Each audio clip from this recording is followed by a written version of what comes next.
Hi folks, this is Douglas from the Brown Buffalo.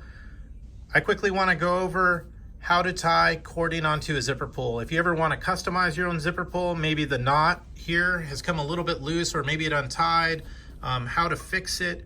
We just really want to quickly show you how you can fix it with under 30 seconds and maybe even cut out your own zipper pull to kind of make the bag a little bit more unique to your own style. I hope this helps. If you have any questions or if you want to see another video, feel free to ask and we'll do our best to deliver. So now go ahead and slide over to the next video. Thank you. All right, let's talk about how to tie the zipper cording onto the zipper pull. You can see there's two holes here. You'll first take this cording, draw it through the bottom hole. You're gonna take it through this left side and then you're gonna take it through the opposite side. I like to get both pieces of cording even here.